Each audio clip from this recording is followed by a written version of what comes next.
Hey, friends, welcome to the living room where we listen, learn, and live together. I'm so glad you're here. You're in for a treat. Today's conversation is going to be inspiring, may challenge you. You'll laugh, you'll think, and I believe you will be inspired to change and to action. So we're looking forward to this. Listen, do me a favor as we get into it. Would you please press that subscribe button if you've done so already? Thank you so much. If not, press it. Press the like button and the notification bell so you can be in the know about future inspiring conversations here in the living room. Thanks so much and enjoy today's conversation.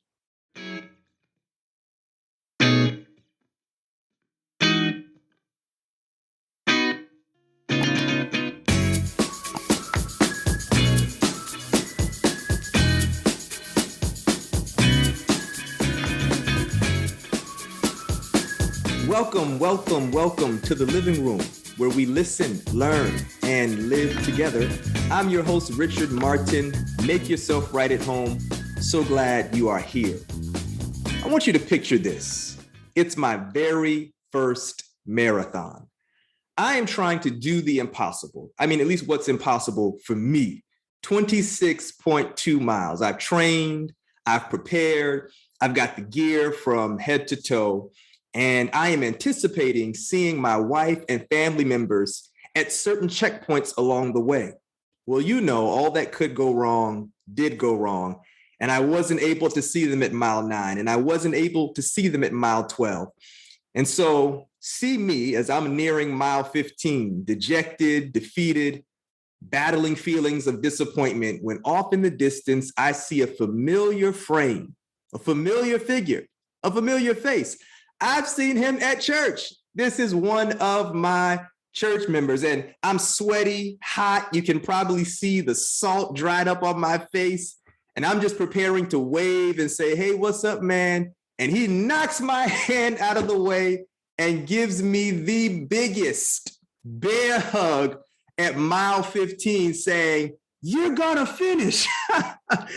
Oh, no lie, y'all. That filled me with so much confidence and hope to make it to the end of my very first marathon. And since then, I've come to learn that our special guest is not a dealer of one-time big hugs. No, he is a consummate encourager, one who is a coach by passion and by profession.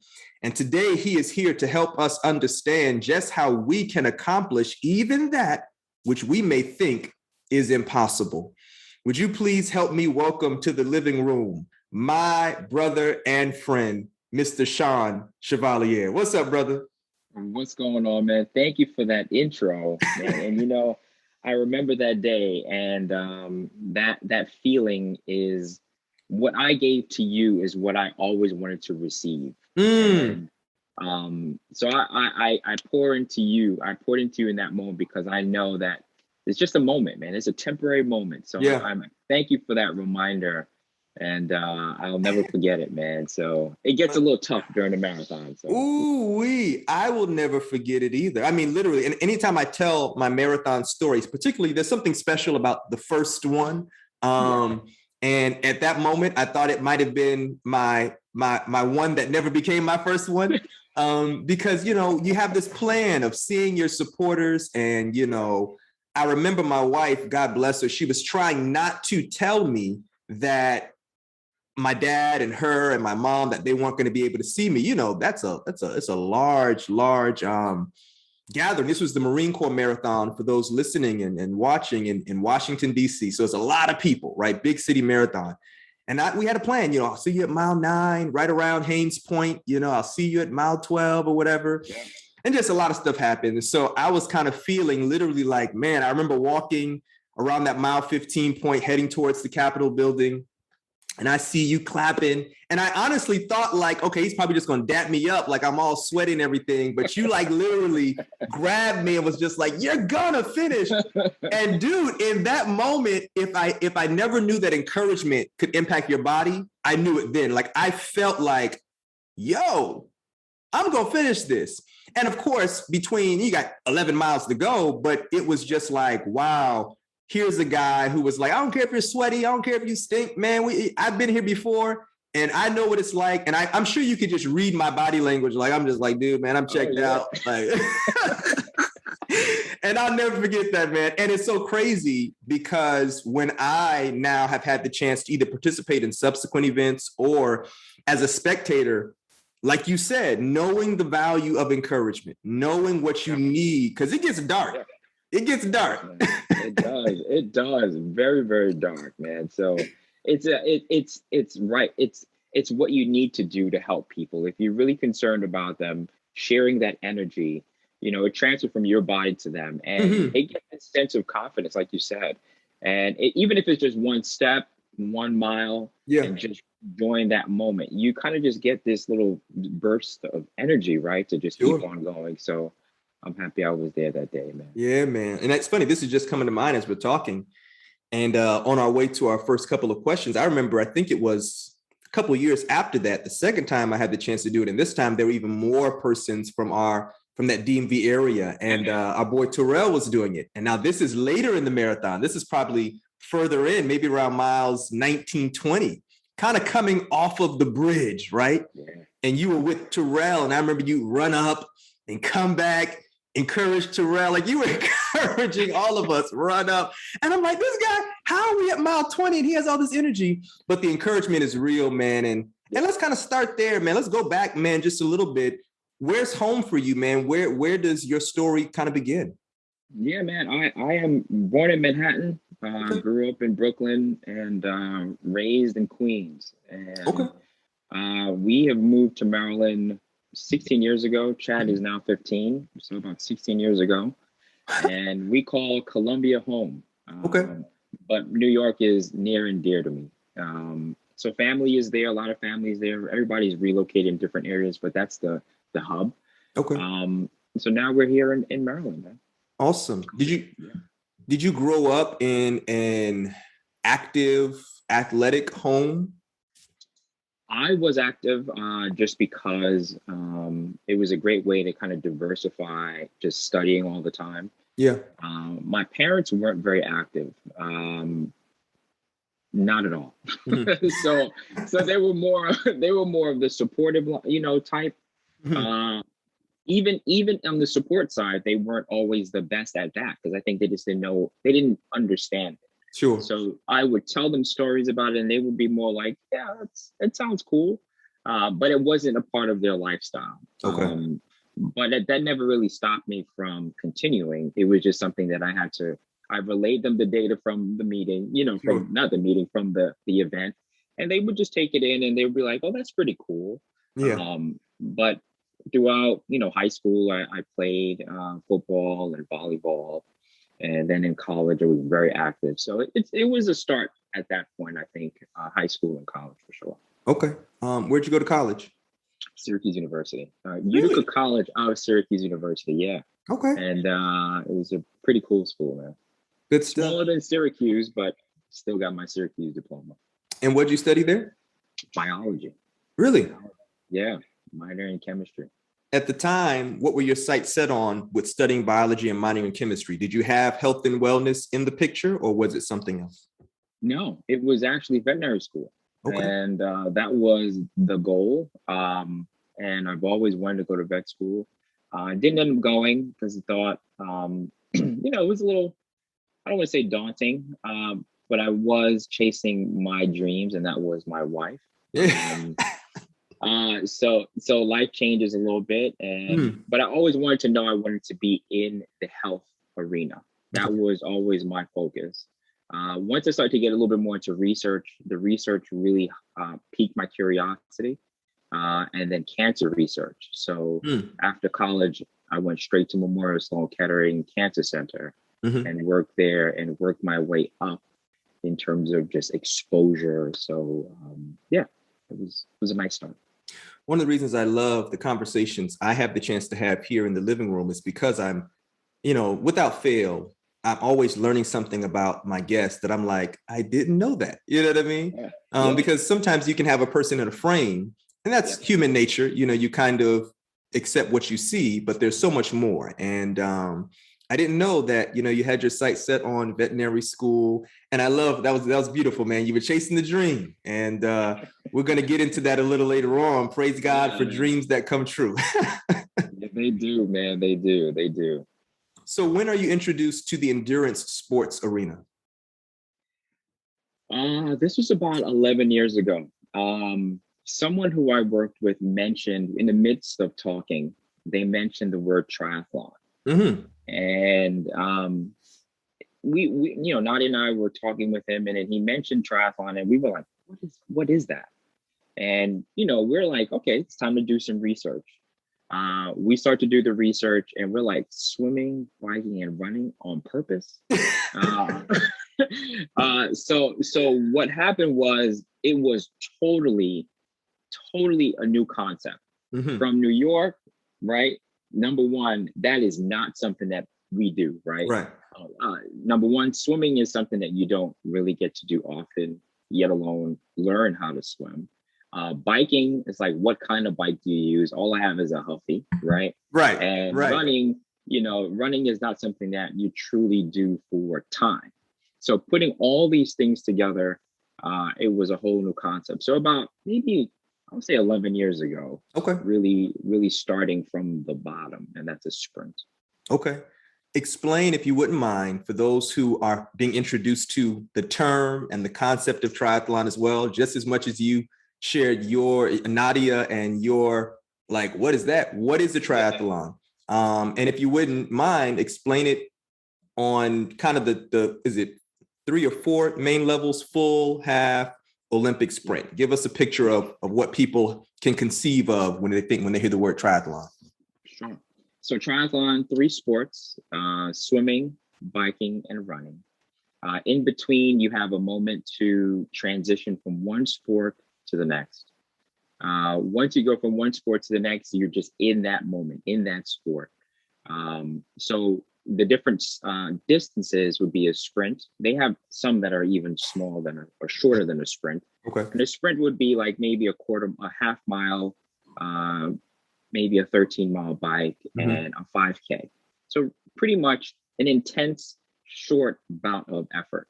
Right. And what I mean by intense is that the shorter the race is, the more harder you go, the more energy you expel because you're going harder. Then you go Olympic, where it's like 0.9 of a swim, and the bike maybe 26 miles, and the run is double to now a 10K. Okay. So now you're getting into more, I have to last. I do have to take my nutrition serious. Mm-hmm. And then the next level would be a half Ironman. And Ironman is a whole different ballgame, but a half Ironman is a 1.2 mile swim, a 56-mile bike, and a 13.1 mile run, a half marathon. So it sounds like a long day because it is. Yeah. And for the average person, you test the waters, right? From a sprint, you can kind of take that time and estimate, you double your time and add some to see what you would do in a half. But that is a long day. For the average person, if you're getting off the couch and you want to do a half Ironman, that is a long day. So you have to work your way up to that. Cool. Now, you've done that and you're like, I want more. I want to challenge myself a little bit more. Then you have a full distance Ironman. And Ironman is the brand. The distance is what I'm going to talk about. Mm-hmm. And that's a 2.4 mile swim, a 112 mile bike, and a 26.2 mile run.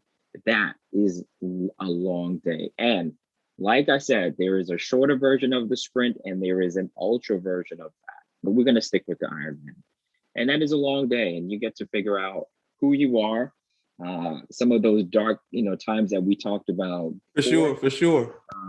They get kind of dark because, you're by yourself for the majority of the time. Yeah. And it can be a little overwhelming. So that's why you practice it. So those are the distances. Listen, thank you so much for sharing with us, because now as we kind of proceed, I wanted our hearers and our viewers to be able to have a mental picture of what we're talking about. And just to be clear, friends, these 3 sports, swimming, biking, and running, this is in the course of a day, as he said, whether you're talking about sprint all the way up until full. Okay, so now we have a picture of what that's like. Now I want to know for you, before you pursued it, and before you completed it, did you know how to swim, bike, and run for these events before that? None of the above. Okay. So once we heard the term triathlon, Mm-hmm. it was overwhelming. I got to tell you, it was a very overwhelming um, thought, right? Sure. Because number one, I didn't know how to swim. Okay. And biking, I realized, I mean, I got to get a bike that has a tire that's this thin. All I knew of were mountain bike tires, right? Sure. And that was, your average mountain bike. And then to run with purpose is a totally different ball game. Right. So number one, I had to learn how to swim. So I had to literally get in the pool and have someone teach me how to swim. And it was hard and it was ugly. It was very ugly. It was so ugly that when I look back at the video, it was a lot of splashing, and what I thought I needed to do is what I did. Mm-hmm. And that was survive to get to the other side of the pool. And once you do it, once you learn how to swim, it's kind of, it relieves you a little bit. Sure. Getting the right bike is a whole different ball game, because now, you now have to practice on this bike. Sure. And that's a lot of time on the bike, right? And for running, it's not just surviving, it's actually running with purpose, because for many of these races, there is a cutoff. So it's really starting from the bottom of training and working your way up. So I had to learn all three. So let me squeeze this question in on that point. And I'm glad you shared that, right? Because I think, again, going back to optics and framing, when a person sees triathletes on television, or maybe knows someone, and maybe this is someone's first time being introduced to a person who has actual experience in the triathlon space, as well as other kinds of endurance events, they can think like, I woke up like this. I just got out of bed, threw off the covers, and I was able to last 11, 16 hours. I just knew how to swim. And I wanted to, just encourage someone, or invite you to encourage them to say, listen, not knowing how to do something, that's okay. And some of that may not even be your fault per se, if I can use that word, but just to go from not knowing, and like you said, it wasn't pretty. And I'm going to get to the question, but I love how you were able to say, it may sound like a long day, because it is. And it wasn't pretty. And the reason why I appreciate that is because I know for me, and I would suspect for some others, there can be this attraction to, the path of least resistance. And so sometimes if you feel as though, well, that's going to be a lot of work, or, I'm going to have to learn. I found out by way of personal testimony, I didn't know how to run for purpose. And you and I have a common coach who I'm sure we'll mention here soon. And I remember going to see him and, told him my athletic background, basketball, little football, all that kind of stuff. And he was like, yeah, that's good. That's good. That may not necessarily translate into what we have to do now. I'm trying to come out the gate sprinting and holding it. And he's just like, let's slow way down. All right? the way down. So, what would you say to the person who's hearing and they are realizing, what, you can do it, but your starting point may be different than someone else. You may have to learn some things. How can they develop this learner's attitude and kind of maintain a sense of hope that they can learn it? To be honest with you, it is a mindset shift, right? Because now you have to go from saying and admitting you don't know it. And when you have to admit that you don't know, you receive information a little bit different versus going in there with the ego thinking, I know how to swim, I could do this, and let me now fight with a coach and say, well, I know how to do this, I can do it this way. Yeah. No, you have to be a recipient of this information. Yeah. So, for the person who may be seeing this and like, oh man, that I could definitely do this. You just got to put the time in, and you got to be taught. And you got to be able to, receive feedback, not take it personal, but also say, I'm doing this to learn the sport better. And I have to take this person's experience and apply it. Now, there is a point where you can take that information and manipulate it a little bit and say, I like to do it a little bit this way, I like to do it that way. But once you're starting, it's more of receive it, practice it, and then you can adjust later on. Okay. But I say throw the ego away and just be a receiver of this person's sport. You know, for a coach who swims and who swam in a swim team, that's a whole different ball game. For somebody who has no experience or even the exposure to a pool. Yeah. Now, I don't take it lightly, right, that I have a pool located close to us. But in New York, you don't see pools often. Right. You don't see a YMCA often. So just like, food deserts, right, where there is no supermarkets, there are pool deserts, right, where Wow. people do not have the access to the pools. So when you're going to someone who has swam all their life from 5, 6, 7 competitions, those are swimmers. Yes. Those are people that understand dynamics, water dynamics, flow, and what you need to do. When you go to those people, they're giving you the best information. So just be a receiver of the information. I think that's where you can grow a little bit more. Just listen. So when was your first triathlon and how did that go? Oh, that was 2010, I believe. Okay. And it was a sprint triathlon in Howard County called the Centennial Triathlon. And I trained like no tomorrow. I put my all into it. And listen, I practice swimming, and that day, you know what I did the entire time? The breaststroke. Because Wow. I reverted back to the safe stroke that got me through it. Because there are other factors that it's not just swimming, biking, and running. There is a bit of anxiety. Yeah. There is a bit of stress. There are people pushing you and pulling you and going over you. And when you look at someone who does the sport, you may be thinking, I can do that. But have you ever been in a situation where you were among 50 people, 100 people, and they're swimming over you? That changes things, and your mind goes into this fight or flight, and it changes, how you respond. And what happened for me is I got in the water, and it was a mass start, and everybody was starting, maybe 200 men, and everybody was on top of me. And all I could do was panic. And my suit is on, and my goggles are over my cap, and my goggles moves. So now this is the first time in the lake. The goggles move, the water's coming in. They're touching me, they're pulling me, and I have an anxiety attack. Wow. And literally, I have to make a decision to take a deep breath and look and see what I can do. And I saw the boat, and I went to the boat, and I held onto the boat. You can't push off of the boat. And I held it there for a second. Took a deep breath, calmed my heart rate down, put my goggles back on, and said, I'm here. I'm just going to continue. And all I could do was the breaststroke. Yeah. That's it. So it took longer than expected, and I got there. And there's a video that I'll share with you of Nadia yelling, you got it, you got it, you got it. And I could hear the cowbell. Wow. I didn't hear any, I can hear her cowbell. I could hear her yelling. And I just breaststroked all the way until I saw her.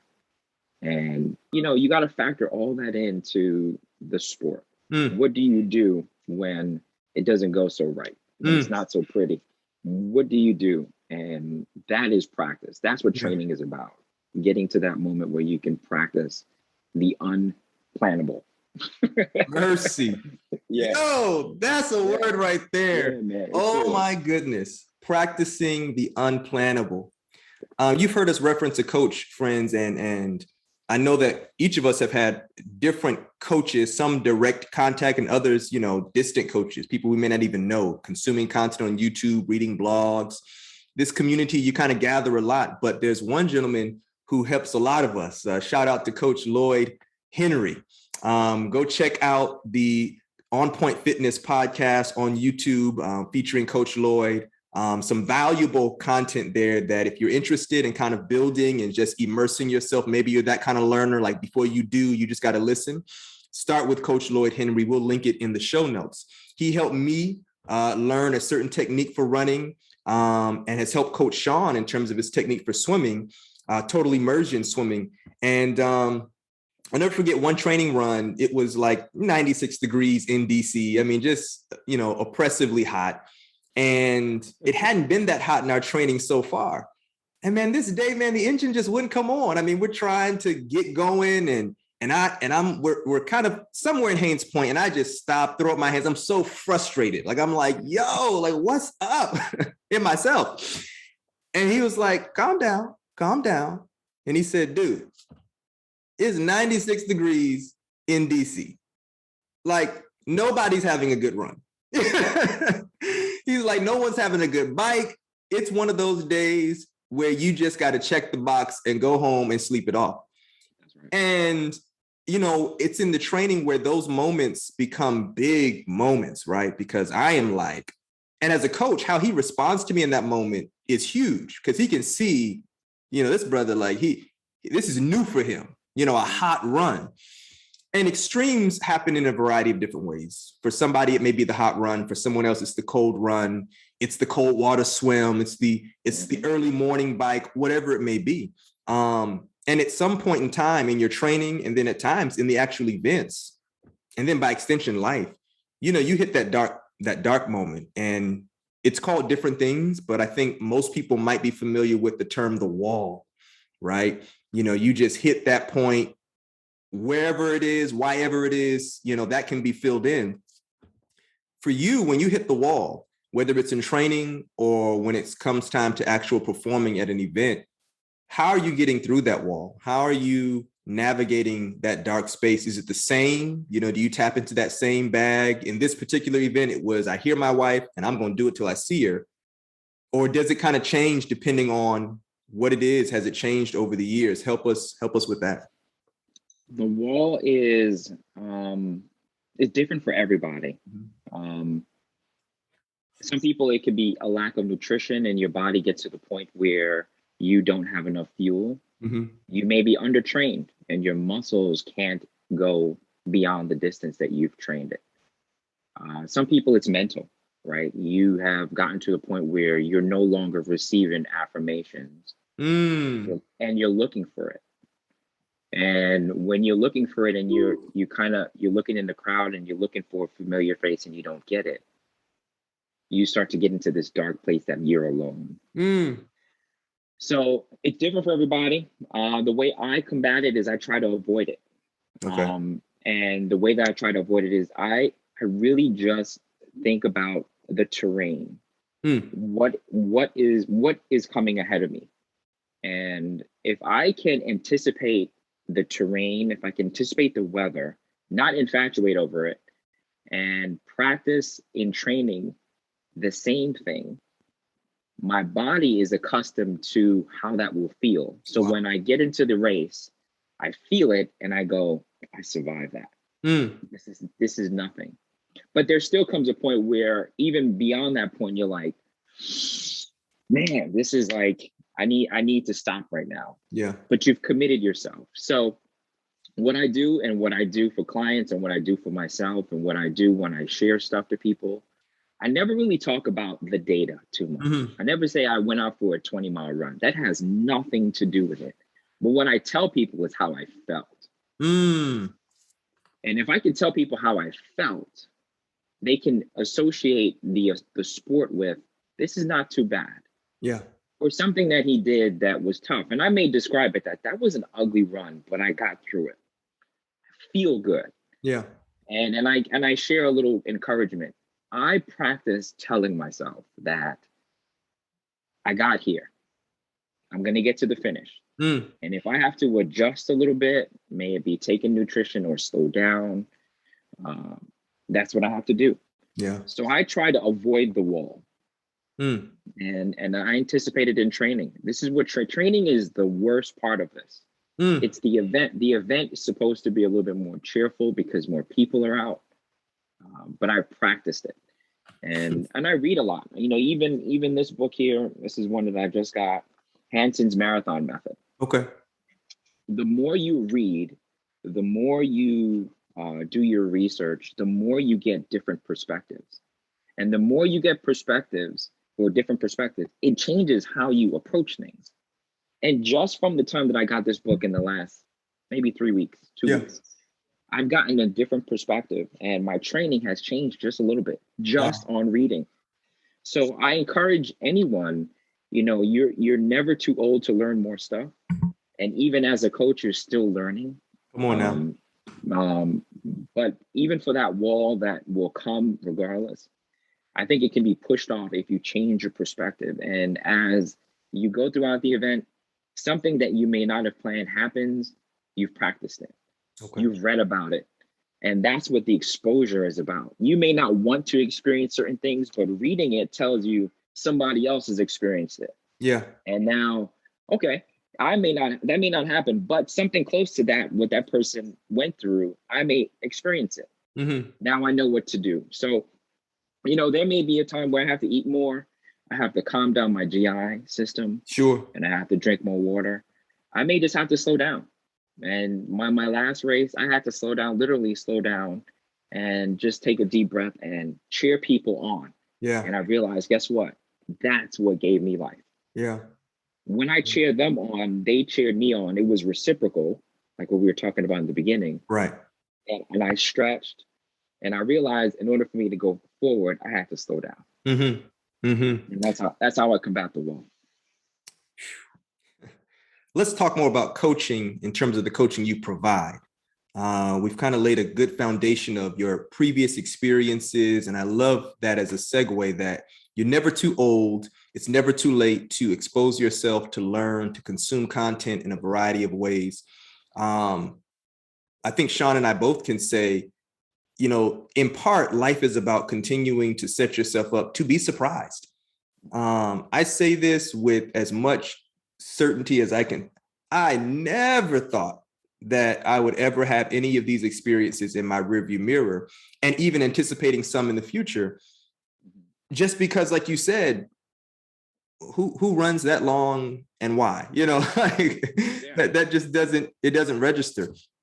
But I'm thankful because in addition to just the actual physicality of it, learning your body, for me, it's the life application, it just opens up pockets in your mind. So that's a perfect segue to now you seek to help people embrace that and understand that, not only for endurance events as their goals, but overall health and wellness. Man, introduce us to your coaching business. Let us know the name. Let us know its journey from where it began to where it is now. And then I'll come back and ask a few questions. Awesome. So I started coaching, just to give you a little bit of backstory, training people back in 2010. Okay. And I was training people outdoors, and I started my first fitness company called Hard Body Outdoor Fitness. Mm-hmm. And for 10 years, I was consistent. Same time I arrived, I showed up. But I learned a lot during that because I was there physically trying to get people to do exercises through workouts.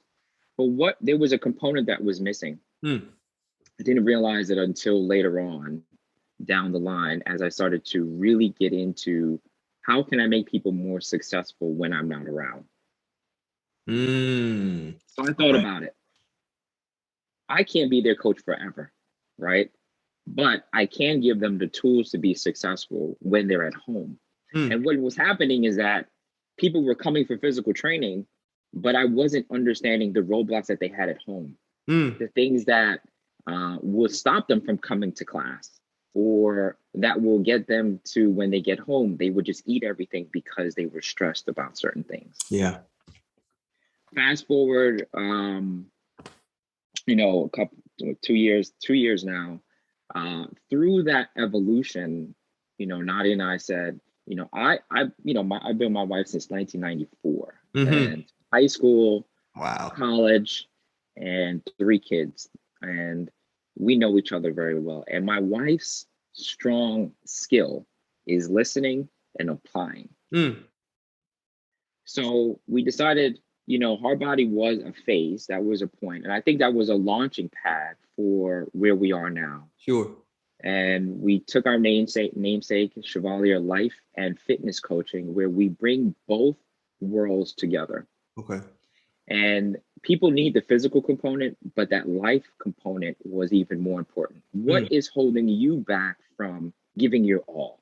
Mm-hmm.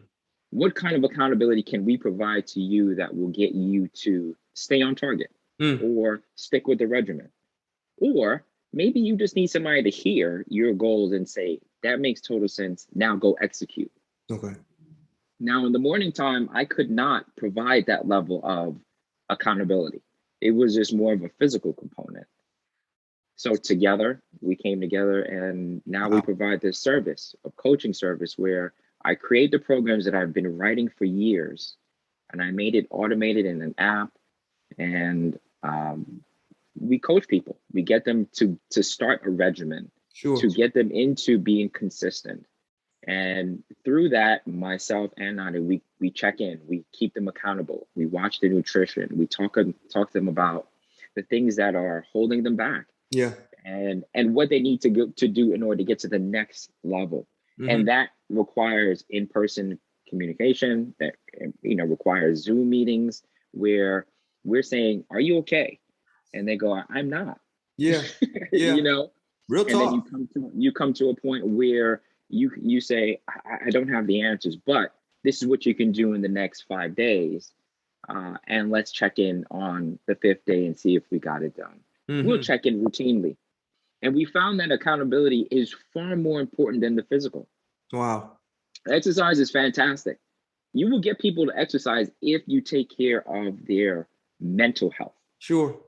If you can make sure that people are okay, if I'm telling them they got 30 minutes to exercise, they'll give you the 30 minutes of exercise because they feel good. Right. Somebody's listening to them. Somebody is giving them feedback. Somebody is there to say, did you get it done? That is far more important. So we found that to be quite valuable, and we started it, and now we're loving it, working together. I love the holistic approach because I think when people have an image in their minds, when they hear the term coach, depending on a person's origin story, depending on the school they went to or didn't go to, and a number of factors, and you add to that, you know, stuff like television and how coaches are depicted, they might think of a very, you know, singular picture in a moment.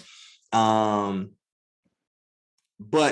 to kind of expand it and broaden it and say, I'm not just here to say, drop and give me 30. You know what I mean? Yeah. You know, blowing a whistle in your ear to your deaf and stuff like that. And not to, you know, typecast or say there's never a moment where it's just like, you know, you need a coach where they say, listen, you know, this is kind of fluff right now and I need you to do this. But wider than that, someone who says, I understand that often when you come to the starting line, when you come to the exercise mat, when you come to the gym, when you come to the Zoom meeting, in many ways, clients are bringing with them so much more. And at times, if we were to say a list of 10 things, item 11 may be, oh, and by the way, I want to lose weight. Oh, and yeah, I would like to tone up, because 1 through 10 is, you know, the unspeakable, the things that they might not share. And so that holistic approach kind of allows you to, if they permit you, get into their world, and then just kind of encouraging them by way of coaching and accountability to say, I honor and respect the fact that this is a part of your world. And maybe let's just see if we can open some blinds to let some light into that world. You know what I mean? So you mentioned accountability, and that for me goes hand in hand with coaching, right? And you know this by your own coaching experience, that can often be what people resist. It's like, you know, I don't want to be held accountable. You know, the check-ins, the check-ons. So how do you help clients embrace that accountability as a necessary part and maybe help them shift how they're seeing it? You know what I'm saying? Okay. Accountability is not so much, I have to get into your face. Okay. Accountability could be via text. It could be via email. This is why we created the app, to create an environment that's less intrusive. Okay. Right. But accountability doesn't have to be all in your face. Now, there are different levels to accountability where myself, I know the fitness side of it, right? Where I know your limitations based off of what I may have assessed. And I know what you can or you cannot do physically. Nadia will have more of insight from the, you know, you personally, your personal side of things. And together we then say, this person can't do this because of their knee issues. She says they can't do this because of, this time of the month. So we fuse that data, Right. and then we provide an accountability that will suit that person. I can't go hard and call them and say, hey, how you doing? What's going on? That may not work for everybody. So we ask them what their preference is. We just kind of creep into checking in. Yeah. We send messages in the app, and we find a way that works best for them. What happens is that once we start to get information back from them, we start to see what works. Okay. We try different ways, and then once we see that they're sending back a video message, we got them. We know that you're enjoying this. Let's ride this wave. Mm-hmm. And then we take it from there. That's what communication is about. Everyone is different, but there are different types of accountability, and people value it. Even if it's a message that says, I hope today is a good day. Today's workout's tough. Let me know when you get through this. All right. Yeah. Talk to you later. And then now they kind of feel like, man, I got to get this workout done. Sure. And now the compliance goes up a bit because they know somebody is waiting for their data. So you guys really infuse and undergird your business with some values that, really go beyond business. This is clearly more than just some transaction where it's just, hey, put in your card information. Sink or swim. Yeah. You all are coming in contact with people based on some values. And I think that's important, right? Because more and more, especially over the past 18 months, as people have been forced to pause and assess a lot, I think what's kind of risen to the surface again are some things that every one of us, because of the pursuit of whatever goals, achievements, and sometimes just the grunt and hard work of life, have seen the value of quality relationships, family and work relationships. And even when it comes to business, it's kind of rethinking, hey, what do I do? And so I love that values really drive action. We are interested in investing in you. What is some of the feedback you're receiving from clients? What are some of the, testimonies that people are sharing about their experiences of transformation, and how's that impacted you all? We get different responses, and some people are in the moment responses. Some people are at the end. Okay. And some people are like daily. Sure. So different type of people, right? What we hear most importantly, there's some people who don't like the always being communicated with. Sure. We know those people. But for the most part, we're hearing people say they enjoy having the structure. People get the results because they're not focusing on the one thing that people typically do. I want to lose weight. I say, no, we're going to move that all the way down. What we're going to do is focus on these other things. And as a byproduct, this will happen if you do these 10 other things. So what we are doing is, or what we're hearing rather, is they're losing weight. They feel, more accounted for, because now they have somebody who can listen to them. And now they can refine their goals, because before it was more of, I just want to lose weight. No, I want to ask you a question. How do you feel? Why are you eating what you're eating? Why are you going to bed at this time? But why are you eating this? When these questions are asked, it's more of a light bulb moment for them. Sure. When they go, that's true. I don't know why I go to bed at midnight. Well, let's set a bedtime for 10. Right. Let's see if we can adjust there and kind of work the day a little bit better. Get up a little bit earlier, get your workout done earlier. I never thought of that. So we're helping them shift.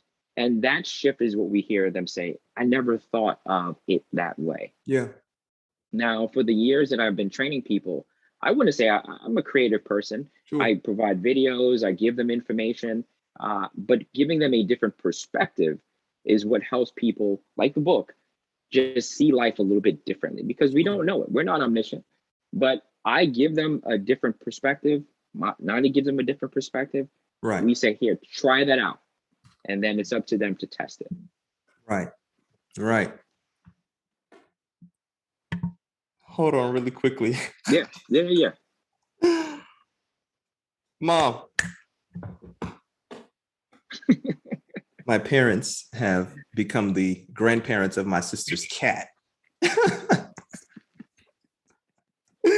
So I'm trying not to have this cat move all these cords and everything.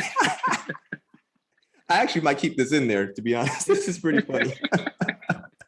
So, man, I hear that, and I do appreciate, like you said, a person might have this as their, this is my mountaintop. And you're like, hey, that can be cool, but there's so much more that goes with it. Yeah. I want to kind of shift a bit, and we may have time to come back, but I do want to get a chance to kind of talk about this other dream that has become true, right? And let's talk a little bit about family, man. You are a husband and a father, among so much other things that we've talked about, but you're a husband and a father.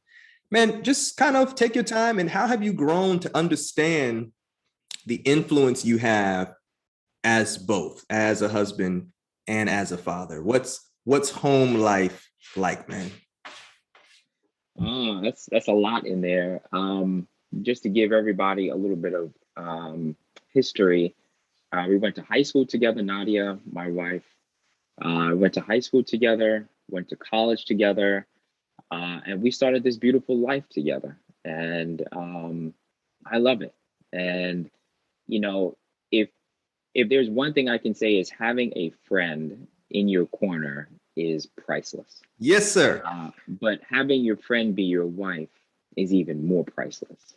And it's encouraging. Mm-hmm. And what we do is we developed a friendship that has trickled into our kids. Mm-hmm. And that is the foundation. I tell my kids, I said, listen, God is first. My wife is second. You guys, I'll take care of you after my wife is all good. Yeah. But I let them know the order of operation because it's important for them to know what our focus is, right? Sure. So we have 3 kids. Nicholas is 6, Gabrielle is 12, and Chad is 15. Different ages, different needs and wants and desires. Sure. But we communicate our needs. We communicate with them. We communicate chores. We communicate the importance of it. And we communicate this stuff because honestly, it wasn't communicated to me. Yeah. So we take the time to say, no, you're in trouble because of this. Mm-hmm. And explain to them what the ramifications are for doing something. And we have that moment where we just say, hey, listen, this is not right. Yeah. And we talk about it. Whereas, my parents are from New York, right? Everything is a bit more raw, right? And, Caribbean, it's more of do as I say, and that's just it. Yeah. Right. So our mentality was we're going to take our friendship. We're going to take what, we consider sometimes generational issues, and we're going to flip that around. Sure. And we're going to make these kids even better. So Nadia is my road dog. And she gets me to the finish line, not just in a race, but in daily. Yeah. And I got to tell you that I am very blessed because I see people who do sports, who do some of these things, and they try to do it alone. And you put yourself on an island when you're trying to do all this stuff. Yeah. And you never really communicate the purpose behind it or share the time. And wow. So she is my dog. I'm finding that there's a unique opportunity, and I might even say responsibility in relationships and in marriage for the purposes of this conversation in terms of how our brides support us. But I think the opposite is true. Another name that is our friend and our brother, Rob Wells. And, when Kyle and I got to Brinklow, that's the first church that I had the chance to pastor. This is the first church that Kyle and I arrived in, got married February 8th, started there February 28th, right? And met all these great families and people, Shawn, Nadia and the family, and Rob Wells and Andrea and family. And I remember we were talking with Rob and Andrea, and I don't know how health and wellness came up, but that's a part of their world too. And Andrea and Kyla were talking, and then Rob and I were talking, and he kind of it's almost like big brothers planting seeds. And it's kind of like, it may not grow now, but just kind of keep this, right? And Andrea was kind of telling Kyla just about her health and wellness journey. And Rob was just like, Rich, one thing I learned is that working out together makes a huge difference. And he just kind of left it there. And at that time, Kyla and I mean, we weren't out of shape and, things like that. So I was kind of saying to myself, like, I wonder why he said that. And not in a deflective way, but I just said, okay, fine. Brother, going on 7 years. And let me tell you, that has been the difference maker, doing it together. How do you go about, how have you learned? And maybe let's narrow it. Speak to the fellas. How have you learned to support your unique wife in ways that are meaningful to her? You got to listen. Mm-hmm. Right. And sometimes you got to listen and just apply the action. Right. And the action I mean here is do things on purpose because it aligns with their needs. And I think that's one of the things that we've learned. And we're not perfect. Nobody's looking for perfection here, but we've learned to listen more. And, once you hear certain things are needed or wanted or desired or whatever, it's up to you, right? To say, all right, let's do this together. Let's create a space where we can work out together. Let's get a Peloton, right? Because a Peloton will actually keep us, it will be fun. You will enjoy it. I will enjoy it. And I think it'll be a nice addition to the house, right? Sure. Or let's create this space where we can have a chill space, right? But it's up to us to listen to what they're saying and for them to be able to say, I like that. Yeah. And having them appreciate, that is also a nice bonus, right? But the workout together, it's beautiful, man. It's encouraging. It's nice to see your partner sweat. It's nice to help your partner when they're struggling and vice versa. Yeah. It's nice to see them in a zone, right? When you see them in a zone, it's like, man, my wife is sexy, right? Yep. And it's like, it's what's important, right? Because you get to see each other in a moment of vulnerability where you're just like struggling together. And it's a great conversation starter, right? Because even after you finish working out, you could just sit there and just be like, man, you were doing it today. Yeah. And she's like, yeah, I see you working. And then you can have a conversation right there because the walls are broken down. You feel less, stressed out about the day. Your body is like ready to have a conversation. And it could be a jumping off point to really saying, hey, what are we going to have for dinner tonight? Yep. I was thinking, and then, you know what? Actually, let's go out tonight. Mm-hmm. All right, cool. Right. Actually, me and you go out. The kids will go to bed. Let's go out. Yeah. Right.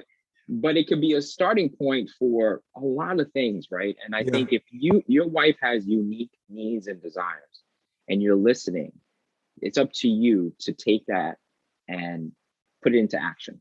Yeah. And that I can't tell you what that looks like because everybody is different. Sure. But I can tell you for me, it's up to me to assess and say, I heard her say something. Let me try my best to answer that in a certain way and have a conversation about it. And it has worked very well over the years.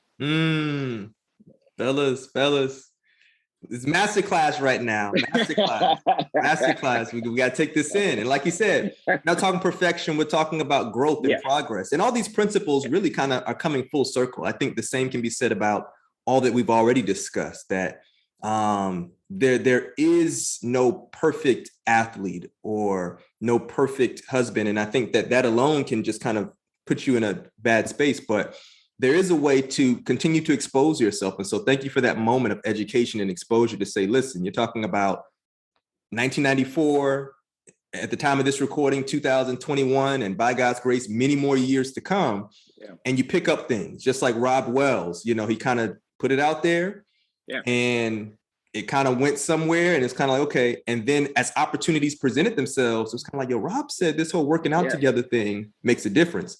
And I have seen it. Now let's talk about your children, 3 kids.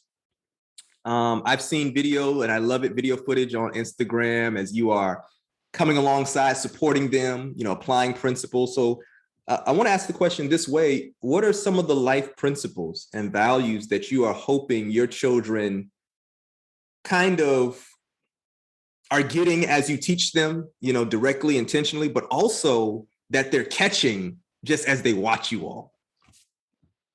That's a good question. And, sometimes we don't realize that we're teaching them indirectly, right? Mm-hmm. And I'm still learning. I got to tell you, I'm still learning. Mm-hmm. And as they go through different phases, I realize a little bit more about myself. I sometimes I find myself very short because I may be frustrated with something, or it could just be that I may be disappointed by something.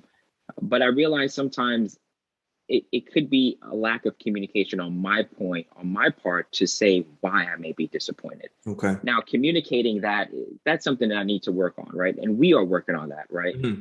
Our kids, what we want them to truly take away from this is that we try to make life a little bit better for you, better than our life. And that requires us to work a little bit harder sometimes, to maybe have mommy daddy time, or just really having time that's designated for each individual one. Okay. We need to get better at that for each individual one. We used to do that when they were younger. But our goal here is to let them know that we are working hard for them. And the values from even keeping a clean home. Right. You know, it may sound like a pain in the butt for them, right? On every Sunday, they have to clean this home, and they know the different levels that they have to clean. Okay. The reason why I take it very serious is because I know of adults who have simple arguments because of an unclean home. Wow. Right? Dishes in the sink or an unclean bathroom. Those are like the little things that we know we don't need to argue about that stuff. Right. So if we can ingrain the values of taking care of your home, being nice to one another, those are the little things that when you become an adult, you don't have that problem. Yeah. Now you can talk about stuff of substance, right? Yeah. But having someone tell you you need to do the laundry or you need to go do the dishes, let's wipe that away. Let's make that a part of your upbringing. Let's ingrain that into how you live your life. But we are honestly trying to get them to just appreciate one another. Okay. And that is the biggest thing, because there are different levels, you know, and the 15-year-old wants his freedom. The 6-year-old wants their attention. So we make the time for them, you know, even if it's during the Sabbath, even if it's during, you know, that Friday night, to just say, how was your week? Yeah. Right. And everybody could just sit back and just talk about their weeks, and they get insight in each other's world. But with those values of just being able to listen to one another, we find that to truly be important, because as you become an adult with kids, with a spouse, you have to listen to them. Yeah. And if you're listening, you're able to apply the action that person needs. Right. Not what you want to do, but what that person has said, non-verbally or verbally. Right. Speak, if you would, to the couple. And again, this is maybe more of a narrow question. To the couple who is contemplating starting a business together. There are couples who, you know, one person has their business, another has theirs, and starting together, it may not be just something you go from idea to implementation. What would you share from your experience with Nadia that can kind of help that couple avoid some potholes and kind of find some of the on-ramps? Number one, not everybody is compatible. Okay. And you gotta be okay with that. Some people have different styles that may just not work very well. So just evaluating work style, and that is a big deal. But if you get past that point and you're like, listen, I think we can do this together. Determine the objective, right? This is what we want, right? And have this clear, you know, kind of vision, right? As Elaine would say, a vision into what you foresee this going. Where do you see this going? Now, once that's clear, now everything that you do is in alignment with that, right? And I do believe when you have your spouse, you have the most intimate work partner, right? That you can truly be with all the time and say, it's a great idea. No, that's not a good idea. You know, that's priceless, man. And I think it's priceless for me. I love it. The fact that I can share an idea at random times and get feedback instantaneously that's not a good idea, that's a great idea, or refine something is valuable for me. So if you are in the boat where you guys are pretty compatible, you know, talk about it. Okay. I think you have an opportunity to say, this is what the goal is. This is how we're going to get there. Are you in, right? Fist bump. Are you in to get to this goal? Sure. And once you come to an agreement together, I think that's when you kind of go, everything that we're doing is just like getting us there. Okay. And you feel hyped up about it. And I love it because she gets to speak with people. I get to speak with people, 2 different perspectives. We mesh that data together. Yeah. And then we go, actually, you know what we should do? We should do X, Y, and Z. Sure. I like that. We should do that for everybody. Mm-hmm. Mm-hmm. And all of a sudden, an idea that she may have had or conversation meshed with mine now changes how we deal with people. Right. And that's what makes us love what we're doing, because we get to coach people from a basic level to a customized level. Not everyone is the same. Not every workout part or every, business partner is the same. But if you have the opportunity to work with your partner, I think it's priceless. You just got to come up with a common goal of what the objective is once we work together. If not, it's going to be this ambiguous kind of goal, and it's always changing. And that's when conflict comes in, when there's no goal. Yeah. Man, Nadia, when you watch this, when you hear this, may this be your pre-formal invitation to join us in the living room. We need the other side of the story, so that people get a sense to, I'm sure people are vibing right now with Shawn, but sis, people are gonna vibe with you too. All right, so we're gonna have to get you to come hang out, and then even maybe kind of have a family affair where we get the kids' input and perspective, and kind of, as they hear daddy and mommy say this, what are you thinking about the lifestyle and growing up? So I think that would really reflect a lot of people who listen and watch in the seasons of life they're in. We've got people who are parenting and they're trying to get this thing of, here's how I was parenting. And is this how I want to parent? What adjustments need to be made? There was a young lady who was on an episode not too long ago. Shout out to Christian, and she's a parent, and she said something so powerful. She said, my job is not to mindlessly reduplicate how I was parented. She said, I've got to reflect on how I was parented and see whether or not that needs to be perpetuated, right? And so I just bring that in to say we're vibing with you, man, because everyone's trying to figure this thing out, whether it's relationships on any level of relationship, whether it's meeting goals in terms of personal goals, parenting. So we feel that. Just as we ease up here, just got 2 questions. And I know that there's somebody who thought they were going to get out of this episode. They said, oh, man, we talked about exercise and health. Woo, we about to get off free. I'm sorry, I got to do it. Man, is it possible that all this good working out cancels out bad diet? And talk to us about how fuel is an essential component to it all. Yeah, man, that's a key. A lot of folks, would come to us and say, I need to lose 10, 15 pounds, 50 pounds, right? And they have a date that they want to lose this weight. Yeah. By tomorrow. Right. Yeah. By tomorrow at noon, I want this weight off. Right. And we've gotten some of those requests, but they're not realistic, right? In terms of people thinking that they can exercise their way to better health. It doesn't work that way. When I was training people, that exercising was an hour of their day. Yeah. They have 23 other hours that they need to manage. Now, if exercise is 1 hour out of the day, you have 23 hours left. Wow. That means you have to take your nutrition very serious. Wow. What you eat, when you eat, why you eat it, and the abundant amount of it, right? Mm-hmm. Too little or too much. You cannot exercise your way out of a bad diet. We do teach people, how much carbohydrates, how much protein, and how much fat they should eat to maintain their current weight, or surplus to add more weight, or a deficit to create a fat loss. Mm-hmm. Once you know those basics and you test it out, that's when you're able to say, okay, when I hit this number, this is what physiologically happens to me. I lose weight and I feel good. Yeah. When I go above, I don't like it.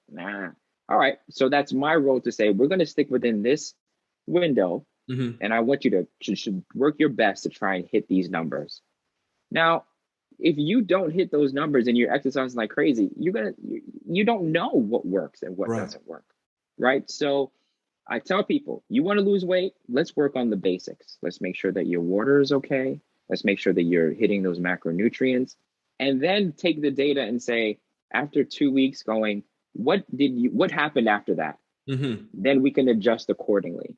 But nutrition is the most important part of this entire equation. Yeah. Exercise is just a catalyst, right? We're metabolically increasing your body temperature. We're changing your metabolism a little bit, but the nutrition part of it, listen, is very important, but it fuels you. Throughout these races, when you get to exercise, you have an output, how much calories you burned. Sure. For these races that take 16 hours, your body burns a certain amount of calories per hour. So that means you have to give your body nutrition in order for it to sustain itself over a period of time. Yeah. So you just doing this on your daily activity is a practice for, like, let's say you wanted to go into triathlon. How much should you be eating? Well, you got to look at your daily activity, your output from your exercise, and use that to calculate how much you need during exercise for a long period of time.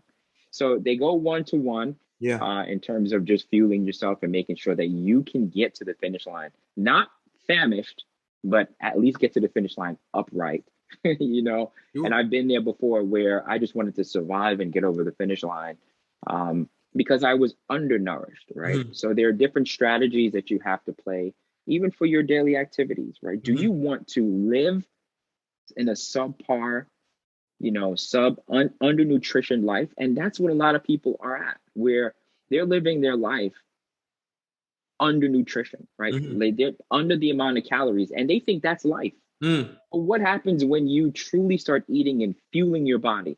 You feel better. Your body gets to recover, right? And you actually can perform your daily functions at your best. Right. But what ends up happening is that we get so accustomed to living here, that sea level life, right? Yeah. That we don't know it. So nutrition is important. It's important for everything that we do, and it should be paramount to just exercising. I'm tempted to ask about, 3 sub questions to that, but what I'm going to do is I'm going to encourage listeners to go and connect with Shawn. And just as much as he has encouraged us to expose yourself, at times that's the best starting point before you jump into something. Hey, maybe before you send him a direct message, because I know how it is, right? You're inspired. You're just like, yo, let's take over the world. Shawn, I'm ready. You know what I mean? And praise God, right? I'm thankful that in interfacing with us in this conversation, you do feel, that fire lit. But maybe you need to scroll through Instagram some, look at the services that his wife and he provide and see, what fits with you, and then maybe reach out. But then somebody else is saying, like, no, I'm ready to go. This intersects with my journey at a point where I've been doing a lot of thinking and stuff. And I find that there's a connection between us. Can people contact you and connect with you from anywhere, or do they need to be in the DMV area? No, anywhere. Okay. ChevalierCoaching.com is our website. We have a contact us page where we ask people a series of questions, some really pointed questions, right? And we ask them to schedule a consult. And that consult has about 10 questions for us to kind of figure out where your mindset is. Sure. And from there, Nadia and I would talk about it, and we say, okay, this person, this fits. This program that we have that's preset would be a good starting point. And from there, based off of compliance and you actively participating in the program, that's just a starting point.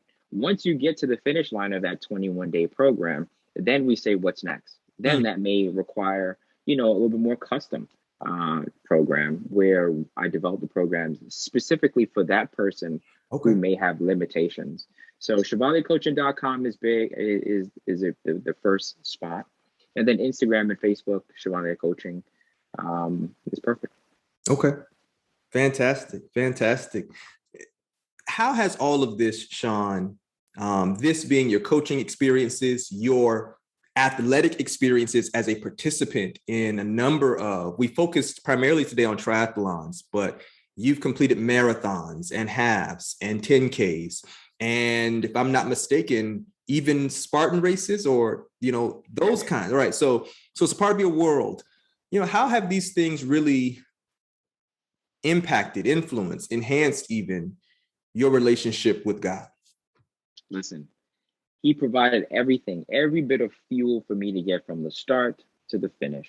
Wow. And I'll tell you this, from the time that I did that sprint, I was praising God when I got to that finish line, right? Yeah. Just because I was like, I did something that I thought I was not able to do. So I believe that God puts this fire in you, right? Where if you continue to light that flame by positively talking to yourself, by fueling your body, by trying things that are different from what you may have thought you were able to do, you'd be surprised that God puts this encouragement in you to try new things. Yeah. And for me, while you're in those dark places, I praise him, because I then talked with other people, right, who are going through a moment of darkness. And I say, thank God we made it here. And they look at me and they go, yeah, thank God I made it here. We did make it here. Yeah. Right. And all of a sudden, now we're on this boat of positivity, and now we're moving ahead. Now our chest is up high, right? And now we're moving, right? And now it's a spiritual walk, because now we know this is God who got us to this point. 25 miles, we got 1 mile to go. Let's go. We're going to do it. I'm in pain. I'm about to cramp, but we're going to do this, right? Yes. But that connection, right? The last race that I did, the guy who I walked with, because he couldn't run, I could have ran. But we ended up walking. We are connected now. And we were praising him, man, because he got us to that finish line. It may not have been pretty, right? But we got there together. And I believe that God puts a fire in us to just keep on going. And for me, it has strengthened my belief that he's putting me in situations to test. Sure. See what I'm going to do, to see if I'm going to quit. And I just say, I'm not going to quit. Yeah. Yeah. I love it, man. Here's our final question, man. This is our exit ram. This is a every guest question. It's kind of our signature here at the living room. If you could send yourself a text message 10 years into the future, you 10 years from now is receiving a text message from you now, what does that say? Man, I'm proud of you. Proud of you, because I did stuff that I never thought I was able to do, and I'm just proud of you. It's something. They're words that I try and tell my kids. They're words that I love to hear. Words that I wish I heard more of when I was younger. And I think it means a lot. So I am proud of you. I think that's perfect, because this wasn't planned. This wasn't primed. I didn't know what he was going to say, but it's full circle. You would encourage yourself. That's what you do. Yes, sir. Yes, sir. I love it. I love it. Man. You can't script it. You can't script it. Yo, that wasn't planned. That wasn't planned. What? That's true. Oh, man. Yeah. That's real. That's real. Yeah. Wow. Yeah. Listen, fam. Thank you so much for that hug back in 2016. It really has lasted in terms of reduplicating itself. There have been times where I've been, like you said, walking next to somebody. There was a young lady. This was, I don't know which, it wasn't the first one. It might've been the second or third one. We were walking. This was between miles 22 and the end. And at that point, everyone's face is the same. Everyone's just like, I'm over it. And I looked at her and I said, this your first one? And she said, yeah. And so how you feeling? She kind of told me just a quick summary of how she's feeling. And I said, your life will never be the same. You're going to cross that finish line and you're going to think you can do anything. And many of those things you will accomplish as a result of this. You never have to do another one. But I could only say that because I knew the power of somebody else coming into my space in that moment and saying, you got this. So thank you for that. And I hope for you, my friends, that today you've been encouraged to just make, even if it were just a small shift. You know, it might not have been a day of complete overhaul. You may not go and, totally empty every bad item out of your cupboards or your refrigerator. Do not get up from your couch or don't leave your job right now and go run a marathon, right? But I hope that you're able to actualize many of the principles that Shawn has shared with us today. And if this particular topic is not your thing, then take the principles and see how they apply in an area that is yours. You might be a painter or a videographer or a photographer, or maybe you want to get into those spaces. You may be an engineer of some kind. You might not have licensure or certification, but man, you know everything there is to know about cars. You want to build homes, whatever it is. I think we can take these principles of education, being educated, inviting others into your space who know by way of information and experience just even a little bit or a lot of it more than you do, and they can come in and help you. And then exposure. Before you go to an event, maybe go as a participant, go as a spectator and just see how it unfolds. Look at it, get a sense of what it's like. And I believe that you also will be surprised. And then the final thing, fam, do not devalue the power of encouragement, both receiving it and giving it. It goes a long way. I think having someone in your corner and maybe being that someone in someone else's corner can get us across, if not literal finish lines, then the metaphorical finish lines that happen for us every single day. Well, friends, that's all we have for this episode of The Living Room. I'm your host, Richard Martin, and our special guest has been my friend, my brother, Mr. Shawn Chevalier. We're looking forward to our next time connecting, but until then, continue to listen, continue to learn, continue to live.